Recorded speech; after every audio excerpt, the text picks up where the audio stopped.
Greetings, friends. The Odessa sector has been sealed off. The Navy, the aerospace forces, and daggers have been deployed. Before we begin, I would like to sincerely ask you to subscribe to the channel. By subscribing, you are helping the channel's development. The dawn over the Black Sea was alarmingly beautiful. A thick gray fog lay over the water, and only the hum of distant engines indicated that the sky and sea were not empty that night. When the first rays of the sun broke the horizon, it became clear that an operation many considered impossible had begun. Odessa was cut off. It happened suddenly, without grandiose statements, without warning. That night, Russian forces carried out one of the most comprehensive operations of the entire campaign, a synchronized strike from the air, sea, and land, aimed at a complete blockade of the city. Within hours, communication between Odessa and the outside world was severed. All exits to the north were blocked, sea routes were under the control of the Navy, and air corridors were under the full surveillance of the aerospace forces. According to objective monitoring data, the first signal to begin the operation was the launch of Kinžal hypersonic missiles from the Black Sea region. The target: underground hangars and command posts on the northern outskirts of Odessa. According to eyewitnesses, the strikes were so precise that the entire Ukrainian Armed Forces headquarters communications line went dark within seconds. Following this, Russian strategic bombers took to the skies, while Su-25 attack aircraft and helicopter support groups began operating at low altitudes. At this point, the Black Sea Fleet was already operating over the sea. Fleet ships blocked the approaches to the port from the Tendriv Spit to the mouth of the Danube. Frigates and small missile ships formed a line, creating a virtually impassable seawall. Every square was under fire. The rough sea gave way to a perfectly controlled environment, as if someone had drawn a line of encirclement on a map and brought it to life. Ukrainian forces attempted to launch drones for reconnaissance, but they didn't last even 5 minutes. The Russian units' electronic warfare systems jammed signals at ranges of up to 50 kilometers. Loss of vision is always the beginning of the end. At Odessa's defense headquarters, they realized this too late. Around 5 a.m., strikes hit the northern logistics hubs of Zhivagovo Gora, the Opers YP, and the highway to Mykolaiv. Footage captured by drones shows oil depots blazing, tanks exploding, and a black column of smoke rising into the sky.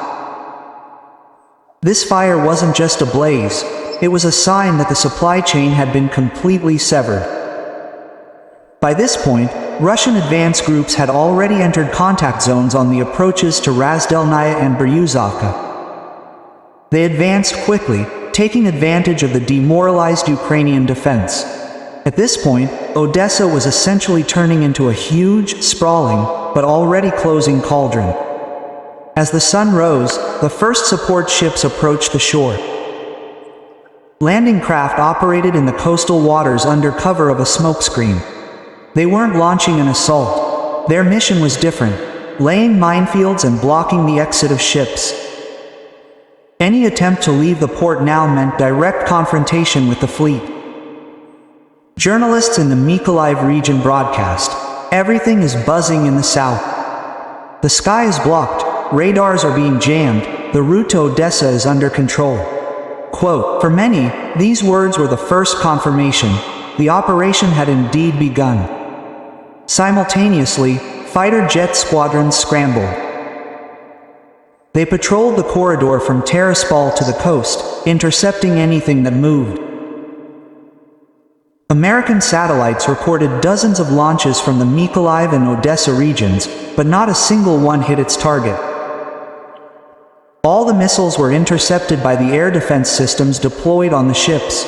By 8 a.m., the command of the Ukrainian group in Odessa lost the ability to coordinate its actions. Communication between the port, the Shkolny airfield, and the defense headquarters near Kuyalnik was lost. Silence and chaos reigned.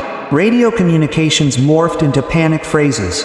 "We're being jammed, there's no contact with the north, we demand evacuation." Quote. At the same time, a series of powerful airstrikes struck the coastline. According to a source, the targets had been scouted in advance, identifying warehouses containing foreign weapons, fuel tanks, and a hangar housing unmanned aerial vehicles. After each strike, operators went on the air to confirm the negative target. Everything unfolded in a synchronized and methodical manner, like a practiced choreography. By midday, Russian ships had completely blockaded the port of Odessa. The waters around the city became a no-go zone. Not a single vessel could leave the harbor. Frigates and patrol ships moored on the horizon, and long-range drones remained constantly vigilant in the air. The sea, the sky, and the land, everything was under control. The first images received from eyewitnesses were striking in their silence.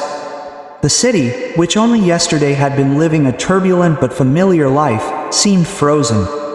No cars, no ships in the port, no familiar hum of cranes. Only distant rumbles and plumes of smoke on the horizon. Ukrainian media initially tried to deny what was happening, citing partial logistical difficulties and temporary communication outages, but by evening it became clear there was nothing left to deny. Odessa was indeed surrounded. Analysts had already begun calling the situation a southern mirror of Mariupol. But the difference was in scale. If Mariupol became a symbol of tenacity, Odessa became a symbol of inevitability. The city, which many considered untouchable, found itself encircled, not only physically but also energetically. When strategic daggers took to the air, it became clear the operation would not be limited to a blockade. These missiles were designed not simply for strikes, but to demonstrate absolute control over the skies. They moved at a speed faster than sound, and each sighting was a signal. Now no one will approach Odessa without Moscow's permission. American observers reported unusual Russian air activity in the southern sector, but in reality, this was no longer activity, it was the end. The map of the fighting in the south had changed in a single day. All roads leading to the city were now intersected by Russian positions. By evening, it became known that Russian units had consolidated their positions in the areas of Belyevka, Dobroslav, and Velikodolinskoye. These settlements formed the land ring. Now, any attempt to supply the city by land was impossible. The fleet, aerospace forces, and ground forces worked as a single organism. Commanders reported, "The ring is closed." This short phrase marked the beginning of a new chapter for the Southern Front. At headquarters near Simferopol, a large screen with an updated map was turned on. The zone around Odessa was red, the contours converged at the coast. And one of the officers quietly said, "That's it. Odessa has moved from the front line to the target." Quote, "Thus ended the first day of the operation, which proceeded without grandiose titles or slogans. Simply methodically, precisely, quickly, as if someone had flipped through a page of history and marked it with a bold line. On this day, Odessa ceased to be a window to the sea. By evening, a thick haze settled over the sea, and the city seemed to sink beneath a sea of silence, where only the distant, muffled echo of explosions could be heard. The Ukrainian group's headquarters struggled between severed communication lines and attempts to issue commands that no one could carry out. A tight fire control perimeter surrounded the port, and every attempt to roll out a fuel tanker or a tractor trailer was met with an instant response. Short, broken phrases remained on the airwaves, sounding more like requests than orders.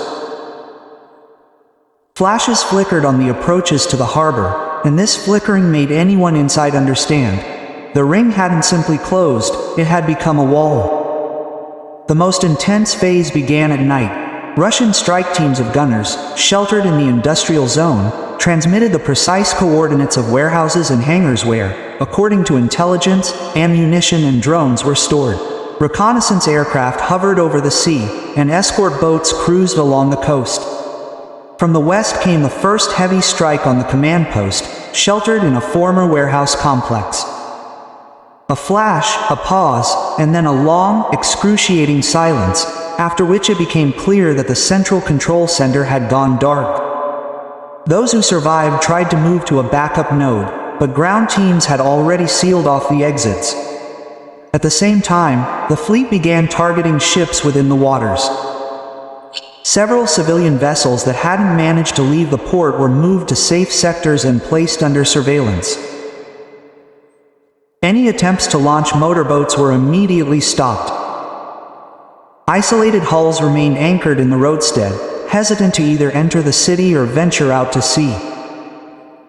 Low clouds hung over the water, and under their gray curtain, anything moving without permission was targeted. By morning, it became clear that the port's defenses were disintegrating into isolated pockets. Ukrainian units attempted to establish a perimeter using damaged vehicles and containers, but each new line proved too fragile. A fuel depot on the eastern edge of the harbor burst into flames, and thick black smoke blanketed the entire pier line. The smoke concealed the panicked flight, but did not obscure the reconnaissance fire, which continued to mark targets one after another. Attack aircraft, operating according to a pre-established matrix, increasingly appeared in the sky. The first pass was to suppress communications. The second, to destroy points of resistance. The third was the destruction of the infrastructure that could be used for regrouping. This rhythm was cold-blooded, and it shattered the main hope for chance. When every attempt to adapt to chaos collides with order, the one with order wins. By midday, the city's defense headquarters launched a desperate breakthrough along the northern arc. Several columns tried to reach the highway to the east, exploiting gaps between strikes and a smokescreen. But batteries were already active in these areas, and the corridors were closing faster than the vehicles could pick up speed. Those who managed to get a few kilometers ran into obstacles and were forced to abandon their equipment, fleeing on foot. Scattered groups dissolved into the forested areas, losing contact and bearings. The port, meanwhile, was turning into a geography lesson, where every object became a clearly marked target. Piers, hangars, docks, workshops, repair bays. Everything that could serve as an anchor for defense was knocked out one by one. And when the crane beam on the western side collapsed, it became clear that restoring service was impossible anytime soon. The city, which had depended on the sea for so long, was visibly losing its breath, and this was evident even in the water, where the traces of the propellers no longer remained. On the command maps, where thin supply lines usually hold the front, a dense line of prohibition appeared around Odessa instead of lines. No improvisation, no adventures, only a methodical, stage-by-stage shutdown of all vital services. In moments like these, the danger of the delusion of immunity was especially clear. Any immunity is merely the sum of other people's illusions, until someone comes along and asks a question that has no answer. Ukrainian media tried to maintain control, but the images spoke for themselves. Muffled explosions at the northern interchanges, flashes near the industrial zone, empty piers where the wind blows wisps of smoke like scraps of old promises. On social media, local residents wrote about long lines for water and the loss of mobile phone service. The authorities, as always, were one step behind reality, and that step was becoming a chasm. Meanwhile, the land ring was being strengthened. Strongholds with cross-observation were established on the western approaches. In the northeast, pinpoint clearing operations were underway against landing sites where, just yesterday, spotters might have been hiding. On the southern arc, coastal units set up positions to keep the port under constant fire control. Pairs of soldiers were on alert in the air, ready to shut down any breakthrough attempt. All this seemed less like improvisation than a long-written musical score, in which every note plays precisely at the right time. In the middle of the day, hypersonic missile launches were again detected over the sea. Their mission was different than at night. Now these were strikes on deep-seated command posts attempting to restore control. They struck not only concrete and metal, they struck the nervous system. After such a strike, even surviving units become islands, visible to each other but unable to speak. And in this silence, battles are lost faster than ammunition runs out. At the same hour, the fleet performed a demonstrative maneuver opposite the fairway. A smooth line of ships deployed within visual range, and this silent row carried more meaning than 1,000 press releases. This wasn't a gesture of force for the sake of a slogan. It was a declaration of a new order, where the sea ceased to be a corridor and became a wall. Ukrainian Defense Headquarters made its final move, an attempt to strike the outer perimeter with unmanned boats. But the radio corridors were burned out, and their trajectories were aimed into the void. The boats disintegrated into wandering dots, and each dot ended its journey the same way. The line at sea remained straight, like a line on a map that cannot be rewritten with commentary. In the afternoon, rumors of a humanitarian corridor being prepared began to spread through the city. But a corridor is possible where there is an agreement, and an agreement emerges where reality is acknowledged. The reality of the wives in the south was simple. The city was under siege, the roads were closed, decisions were made not in words, but in coordinates. Any machine that tried to believe in a miracle encountered contours that did not accept miracles. By evening, reconnaissance operators transmitted a long confirmation feed to headquarters. The ammunition depot in the northern region had been destroyed. The repair site on the eastern edge had been disabled. The backup communications center in the industrial complex was down. Enemy firing positions on the coast had been suppressed. The entire water area was under constant surveillance. These dry lines sounded almost musical, because each one closed another door, and behind each door it was quieter. The city was plunged into a flickering twilight, where the only light was the reflection of fires. In such silence, one's own heartbeat was especially clearly audible. The nerve of the front isn't just people and equipment. It's the belief that you can hold out. When that belief fades, only facts remain. And the facts that day were as inexorable as the tide. Russia wasn't playing with symbols in this operation. It was turning geography into a tool. Water became a line of deterrence, air became a dome, land became a lattice. And within this lattice, every enemy move became predictable, like a pawn's move in a game where the king is already cornered. At headquarters near Simferopol, green control markers glowed on the operational map screen, and one phrase was repeated from mouth to mouth. Mission accomplished, direction closed. In Kiev, they tried to talk about regrouping, about endurance, about fortitude, but words don't move convoys of fuel tankers along blocked highways or launch ships from a closed harbor. Words don't remove radar from a dense dome, and words don't restore the ability to hear to destroyed communication centers. And the louder these words became, the more they echoed with emptiness. For a viewer watching war from afar, there's always the temptation to look for a dramatic twist. But here in the South, the dramatic twist lay in the absence of twists. Everything proceeded smoothly, methodically, without fuss. This defied expectations, where grandiose titles and spectacular gestures are supposed to justify news. But war doesn't like titles.